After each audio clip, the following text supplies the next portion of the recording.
naman po tayo para mabigay ng kaalaman at kasiyahan sa inyong tanghalian. Ito po ang Sunday Spark Live. At ako po yung host, Gia Bako. At diretso na po agad-agad tayo sa ating pag-uusapan ngayon sa ating tanghalian. Ayan, kamusta kayong lahat? Ang ating pag-uusapan ngayon ay tungkol sa mga benepisyo ng pagkakaroon ng regular na gawain sa pag-iinsiyo para sa pisikal at mental na kalusugan. At ayan, at kung may mga thoughts kayo sa ating show ngayon, huwag niyong kalimutan isali ang hashtag na hashtag SSL May Fun Hang Halian. May Funang Halian. Ganon. So, ayan. At abangan po tayo sa ating pag-uusapan mamaya. Magbalik po ang Sunday Spark Live. Magbalik po ang Sunday Spark Live at nagpapatuloy po rin po tayo sa ating usapin na mga benepisyo ng pagkakaroon ng regular na gawain sa pag-iensayo para sa pisikal at mental na kalusugan. Para sa pisikal na kalusugan ng katawan, ang regular na pag-iensayo ay mahalagang bahagi ng pagpapanatili ng mabuting pisikal na kalusugan. Ito ay nakakatulong na palakasin ang mga kalamnan at buto, mapapabuti ang tibok ng puso at paggana ng baga at mapapanatili ang malusog na timbang ng katawan. Binabawasan din ito ang panganib na magkakaroon ng mga sakit tulad ng diabetes, mataas na presyon ng dugo at ilang uri ng cancer sa pamamagitan ng pagpapalakas ng resistensya ng katawan. Nakakatulong din ito na mabawasan ang pagkakataong magkasakit ng mga karaniwang sipon at trangkaso.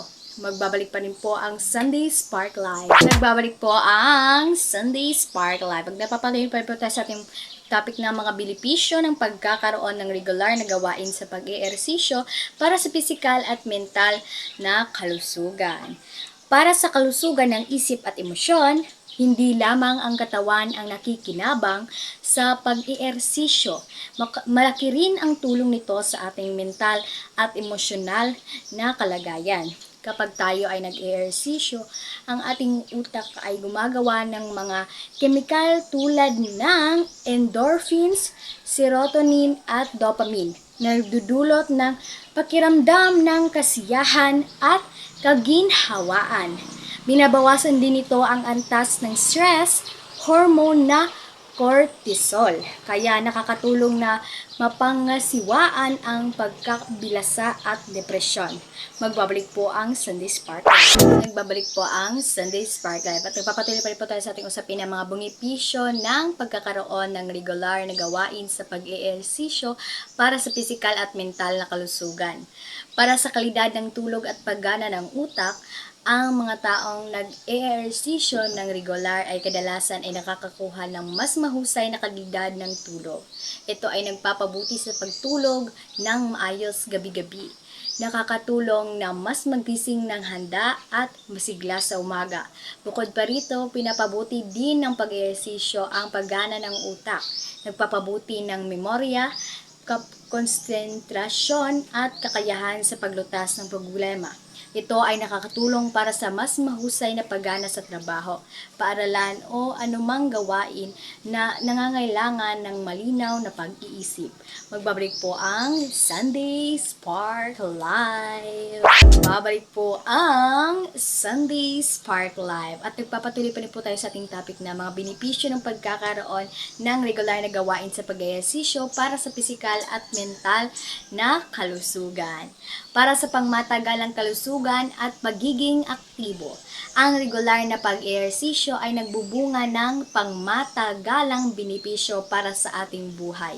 Ito ay nakakatulong na palakasin ang ating pangkalahatang tibay, kaya mas kaya nating gawin ang mga pang-araw-araw na gawain ng walang pagod.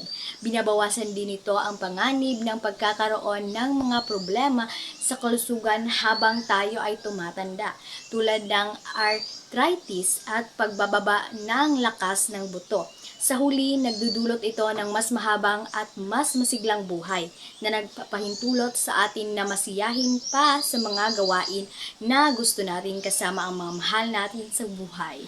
Maraming salamat po sa inyong pagtutok sa ating show ngayong Sunday na ito. Sana ay may natutunan kayo mga kaalamang, bagong kaalaman, syempre. So, magkikita po tayo sa susunod pa rin na linggo. At nakikita po namin ang inyong mga thoughts gamit ang hashtag na hashtag SSL My Panong Halian. At natutunan rin ba kayo tungkol sa mga benepisyo ng pagkakaroon ng regular na gawain at pag-ehersisyo para sa physical at mental na kalusugan?